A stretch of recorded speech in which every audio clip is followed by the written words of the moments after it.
हो गया। हेलो। आज मैं कैंसर से रिलेटेड दूसरे टॉपिक पे बात करूँगा। डाइट के बारे में बात करूँगा कि डाइट बेसिकली क्या रोल प्ले करता है कैंसर के अंदर। देखा जाए तो मेन कॉज जो कैंसर का होता है वो डिफेक्ट इन डीएनए होता है। अब कई बार पेशेंट्स आते हैं, ये पूछते हैं कि मुझे ही क्यों हो गया, मैं ही क्यों वो बदनसीब इंसान हूँ। तो ये बात बिल्कुल सही है।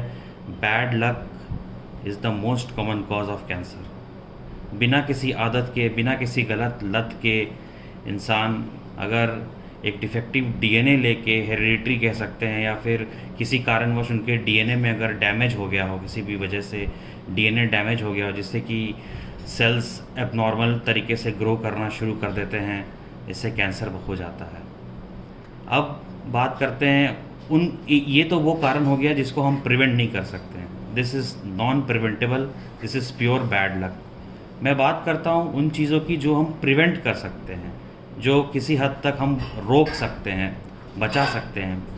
उनमें सबसे पहला कारण मैं कहना चाहूँगा इंडिया में, वो है टोबैको च्यूइंग, गुटखा पान मसाला खाना। सबसे दर्दनाक और सबसे कह सकते हैं कि यंग एज में जो कैंसर्स होते हैं, जो डेली में ओपीडी में 10 से 15 मरीज़ 40 साल से कम की उम्र का देखता हूँ जिनको मुंह का कैंसर होता है, माउथ कैंसर होता है। अगर मैं 10 मरीज़ देखता हूँ तो उनमें 2 ही लोग ऐसे हो पाते हैं जो क्योर हो पाते हैं, बाकी 8 1 से 1.5 साल तक ही जीवित रह पाते हैं। जी हाँ, 1 से 1.5 साल ही जीवित रह पाते हैं। और सबसे कॉमन रीज़न जो देखा गया है मुंह के कैंसर का, वो है गुटखा और तंबाकू या सुपारी इत्यादि जैसे चीज़ों का रेगुलर बेसिस पे कंजम्पशन करना। आप विश्वास नहीं करेंगे, सिर्फ 2 से 3 साल ही गुटखा खाने वालों को स्टेज 4 और स्टेज 3 मुंह का कैंसर देखा गया है। क्योंकि गुटखा और तंबाकू में आजकल जाने क्या ऐसा मिलाया जा रहा है, क्या ऐसा सामग्री लोग पहले भी खाते थे, पहले भी डायग्नोसिस होती थी, पर आजकल एक महामारी की तरह ये मुंह का कैंसर फैल चुका है। और इतनी ज़्यादा हम पेशेंट्स देख रहे हैं मुंह के कैंसर के जो गुटखा सुपारी का सेवन रेगुलर बेसिस पे करते रहते हैं, और उन लोगों को ये बीमारी हो रही है और इलाज बिल्कुल भी संभव नहीं हो पा रहा है। इन लोगों को बस हम पैलिएटिव, मतलब कि सिर्फ आराम का कुछ इलाज दे पा रहे हैं। और मैंने जैसे कहा कि ऐसे स्टेजेस में हार्डली 1 से 1.5 साल तक का ही जीवन रहता है। दूसरा चीज़ जो मैं कहूँगा, जो हमारे सिनेमा हॉल में भी काफ़ी दिखा जाता है, वो है स्मोकिंग।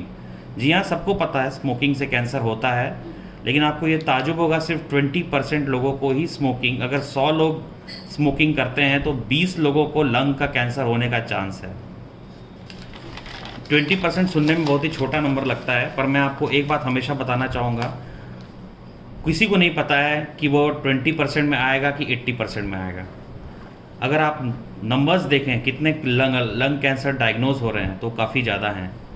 और लंग कैंसर में सबसे बुरी बात यह है कि लंग कैंसर के साथ साथ और भी कैंसर्स स्मोकिंग की वजह से हो सकती हैं, जिसमें मुंह का कैंसर है, फूड पाइप का कैंसर है, पेट का कैंसर है, आंतों का कैंसर है, लैट्रिन के रास्ते का जिसको एनस कहते हैं उसका कैंसर है। इस प्रकार के और भी बहुत सारे कैंसर्स स्मोकिंग के द्वारा होते हैं। स्मोकिंग बिल्कुल नहीं करना चाहिए। अगर आप बहुत ही स्मोकिंग के से एडिक्टेड हैं तो निकोटीन पैचेस और निकोटीन च्युइंगम्स आ गए हैं मार्केट में, जो काफ़ी हेल्पफुल होते हैं, और आपको काउंसलिंग करनी चाहिए और अपने डॉक्टर से ज़रूर बात करनी चाहिए। तो स्मोकिंग, गुटखा, तंबाकू और पान मसाला, इन चीज़ों से बिल्कुल ही परहेज़ करिए। ये ऐसी चीज़ें हैं जिनको आप छोड़ सकते हैं और कैंसर जैसे भयानक बीमारी से आप बच सकते हैं। तीसरी चीज़ की मैं बात करूँगा वो है अल्कोहल। अल्कोहल एक ऐसा ड्रिंक है जो सोशली काफ़ी एक्सेप्टेबल हो चुका है आज की डेट में। आजकल अल्कोहल जो नहीं पीते हैं उनका कई लोग मजाक उड़ा देते हैं, लेकिन साइंस ने ये दिखा दिया है even 1 drop of alcohol is dangerous. Even 1 drop of alcohol is dangerous. And ऐसा कुछ डेटा नहीं है, ऐसा कुछ हमारे पास एविडेंस नहीं है कि भाई अगर कोई 30 ml का सेवन करता है या कोई 1 बॉटल का सेवन करता है, किस मरीज़ को, किस इंसान को कैंसर होगा, किस इंसान को कैंसर नहीं होगा। इसीलिए सेफ़ रहने के लिए अगर आप कुछ अवॉइड कर सकते हैं तो अल्कोहल को मॉडरेशन में रख सकते हैं, बट इसे आदत नहीं बनानी चाहिए। मे बी इन 6 months और 1 year you can have a drink और 2, 1-2 ड्रिंक चलते हैं, बट ऐसा कोई क्राइटेरिया नहीं है कि इतना पिएंगे तो कैंसर नहीं होगा। मेरी तरफ से सलाह माने तो अल्कोहल को भी बिल्कुल ही छुए ना, अवॉइड करें, अवॉइड अल्कोहल। चौथी चीज़ मैं बात करना चाहूँगा जो बहुत कॉमनली आजकल डिस्कस होता रहता है कि माइक्रोवेव फूड डेंजरस है कि नहीं है। दूसरा है रीहीटेड फूड, दोबारा गरमाया गया खाना डेंजरस होता है नहीं होता है। तो मैं आपको एक बार बता दूँ, इनके बारे में ऐसा कोई भी अवेलेबल पक्का एविडेंस नहीं है जो कहता है कि माइक्रोवेव या रीहीटेड फूड से कैंसर होता है, या रेफ्रिजरेटेड फूड। काफ़ी बार हमें व्हाट्सएप मैसेजेस आते हैं और लोग हमसे पूछते हैं रेफ्रिजरेटेड फूड खाने से क्या प्रॉब्लम है। ऐसा कुछ नहीं है, रेफ्रिजरेटेड फूड हो, माइक्रोवेव फूड हो, रीहीटेड फूड हो, बार बार गरमाया हुआ खाना, हाँ ये हो सकता है कि इन्फेक्शन, पेट का इन्फेक्शन हो सकता है, दस्त लग सकते हैं इत्यादि हो सकता है, डायरिया हो सकता है, पर कैंसर का कोई कारण इनमें अभी तक ऐसा नहीं पाया गया है। पांचवा चीज़ मैं बताना चाहूँगा, ऐसी कुछ चीज़ें जो पाई गई हैं साइंटिफिकली जिनका कैंसर में जो बढ़ने से रोकते हैं या फिर कैंसर होने में से प्रिवेंट करते हैं, वो है ताज़ी सब्जियां और फल।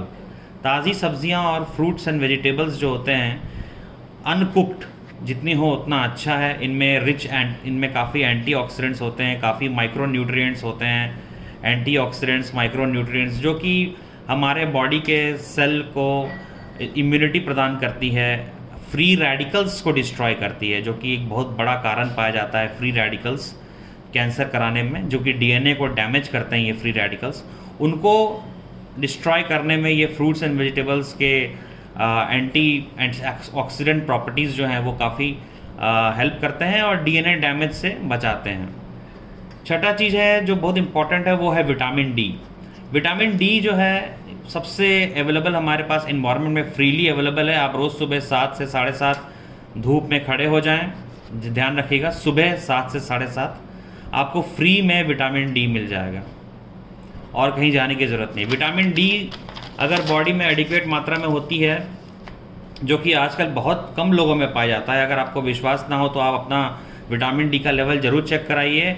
दिन भर ऑफिस में बैठे रहते हैं, घर के अंदर रहते हैं, विटामिन डी हर ऑलमोस्ट 90% लोगों में कम होता है और इससे इम्यूनिटी पे अच्छा खासा योगदान इसका भी होता है। तो विटामिन डी हमेशा अपना अच्छे लेवल पे रखें। अगर आप धूप में नहीं जा सकते हैं तो विटामिन डी के सप्लीमेंट्स आते हैं जिसमें कि 60,000 इंटरनेशनल यूनिट की सैचेट्स आते हैं। इसके लिक्विड फॉर्म में भी आती है। 60,000 इसका डोज होता है जो कि 8 हफ्तों तक खाना होता है। और 8 हफ्तों तक कैसे खाना है? हफ्ते में एक बार इस सैचेट को या ड्रिंक को दूध में मिलाकर, किसी भी फैटी चीज़ में मिलाकर, या नाश्ता करने के बाद, खाना खाने के बाद हफ्ते में एक बार लेना होता है 8 हफ्ते तक, मतलब 2 महीने तक आपको ये लेना होता है। नॉर्मली ऐसा करने से विटामिन डी का लेवल नॉर्मल हो जाता है। और दूसरी बात है, आप मॉर्निंग में 7 AM to 7:30 AM या मॉर्निंग जो सनरेज जो आते हैं उसमें आप खड़े होकर आधे घंटे 20 to 30 मिनट्स खड़े रहिए। विटामिन डी का आपको फ्री में डोज मिल जाता है। विटामिन डी अगर अच्छे लेवल पे रहता है तो ये पाया गया है प्रोस्टेट कैंसर, जो कि ओल्ड एज में काफ़ी देखा जाता है, ओवरियन कैंसर, ओवरी की कैंसर, प्रोस्टेट का कैंसर, इसके अलावा ब्रेस्ट कैंसर, ऐसे कैंसर्स में पाया गया है जिन लोगों में विटामिन डी की मात्रा अच्छी होती है, इन लोगों में ये कैंसर्स कम देखने को मिलता है। अभी कोविड के दौरान भी एक साइंटिफिक स्टडी हुई थी और ये पाया गया था जिन जिन पेशेंट्स में विटामिन डी की कमी थी उन लोगों में निमोनिया का खतरा ज़्यादा हुआ था। तो विटामिन डी एक बहुत अच्छा इम्यून बढ़ाने वाला विटामिन है और हम लोगों को इसको हमेशा अपने बॉडी में अच्छे लेवल पर रखना चाहिए। उसके बाद मैं बात करूँगा और डाइटरी चीज़ों के बारे में, जैसे भी है कॉफ़ी। काफ़ी लोगों को पसंद भी है और काफ़ी लोगों को इस कॉफ़ी से नफ़रत भी है। हाँ, ये सही बात है, कोई किन्हीं लोगों को कॉफ़ी से ब्लड प्रेशर बढ़ने का खतरा रहता है, किसी को पाल्पिटेशंस होने के चांस रहते हैं। ऐसे लोगों को कैफ़ीन सेंसिटिविटी होती है। कैफ़ीन सेंसिटिविटी जिन लोगों को हो, डेफिनेटली उन लोगों को कॉफ़ी नहीं लेना चाहिए। पर कॉफ़ी के फ़ायदे बहुत सारे हैं। कॉफ़ी के फ़ायदे सबसे पहला है, ये मूड को एनहांस करता है, ये लिवर को के टॉक्सिसिटी को बचाता है, जिससे कई बार पाया गया है कि कई स्टडीज़ में पाया गया है कि कॉफ़ी रेगुलर पीने से, जो दिन में 3 से 4 कप ब्लैक कॉफ़ी पीते हैं विदाउट शुगर एंड मिल्क, उनमें सिरोसिस कम पाया गया है और लिवर से रिलेटेड जो एबनॉर्मलिटीज़ हैं उनमें भी काफ़ी कम देखा गया है जो लोग रेगुलर कॉफ़ी ड्रिंकर्स हैं। लिवर के अलावे आप देखेंगे लिवर का कैंसर भी इन लोगों में कम पाया जाता है, और कॉफ़ी पीने से ये भी पाया गया है कि प्रोस्टेट का कैंसर और ओवरी का कैंसर ये भी कम देखा गया है। तो कहीं ना कहीं कॉफ़ी भी देखा गया है कि हेल्पफुल है। ये सब जो मैं आपको बता रहा हूँ ये स्टैंडर्ड अभी तक आ चुका है, ऐसा ऐसा है, पर ऐसा कोई भी एक ज़रूरी नहीं है कि अगर रेगुलरली कॉफ़ी पी रहा है तो बिल्कुल सेफ़ है। ये सब मैं जो आपसे शेयर कर रहा हूँ ये कॉमन मिथ्स या फैक्ट्स हैं जो जिनको मैं आपको सामने दर्शा रहा हूँ। इसके अलावे फैटी फूड्स हैं, जो बहुत ज़्यादा फैटी फूड खाते हैं, बहुत बटर खा रहे हैं या बहुत ज़्यादा ऑयल लेते हैं, इन लोगों को कोलोन कैंसर होने का खतरा बढ़ा रहता है। या रेड मीट खा रहे हो, red meat, colon cancer, prostate cancer, ये कैंसर्स होने के चांस ज़्यादा रहती हैं। ब्रेस्ट कैंसर, इन कैंसर्स में देखा गया है, इन लोगों में देखा गया है कि जो फैटी फूड्स, रेड मीट ज़्यादा खाते हैं, colon cancer, prostate cancer, breast cancer जैसी बीमारियां इन लोगों में ज़्यादा होती है। अब कोई अगर पूछे तो क्या करें कि कैंसर ना हो, देखिए ऐसा तो कुछ भी नहीं है। इट इज़ जस्ट, मैंने कहा पहले भी, it is just a bad luck कि कोई डिफेक्टिव डीएनए से पैदा हो जाता है तो उसको कैंसर हो जाता है। दूसरा जो मैंने आपको प्रिवेंशंस बताए हैं, अगर आप गुटखा, तंबाकू, alcohol, smoking, too much of oily fried foods, fatty foods, ये सब अगर अवॉइड करें तो चांसेस हमेशा कम हो जाते हैं।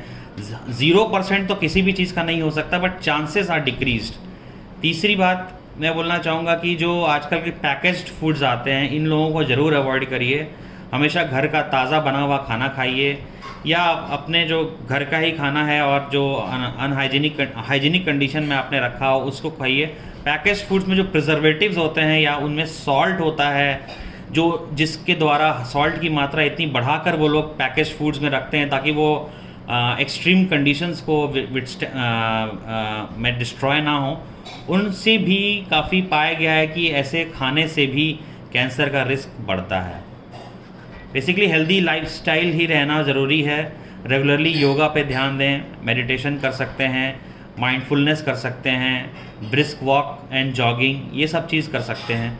हालांकि दुर्भाग्य की बात यह है कि मैं जितने भी पेशेंट्स देखता हूँ या हम लोग जितने भी पेशेंट्स हॉस्पिटल में देखते हैं उनमें काफ़ी जॉगर्स भी होते हैं, काफ़ी जिम इंथुसियास्ट होते हैं जो काफ़ी जिमिंग करते हैं। काफ़ी लोगों को ना तो वेट गेन होता है, काफ़ी बिना एडिक्शन के होते हैं। मैंने आपको कहा है कि there is no full proof remedy to prevent from any disease. It is only thing that you can do is, आप जो चीज़ों के बारे में जानते हैं उन चीज़ों को अपने जीवन से निकाल सकते हैं ताकि आप ऑल्टरनेटिव हैबिट्स ले सकें। फ्यूचर के वीडियोस में और भी चीज़ें शेयर करूंगा। नेक्स्ट वीडियो में मैं आपको कीमोथेरेपी के बारे में कुछ तथ्य बताऊंगा जो काफ़ी लोगों से सवाल आते रहते हैं। फ़िलहाल के लिए फिट रहिए, खुश रहिए। Thank you.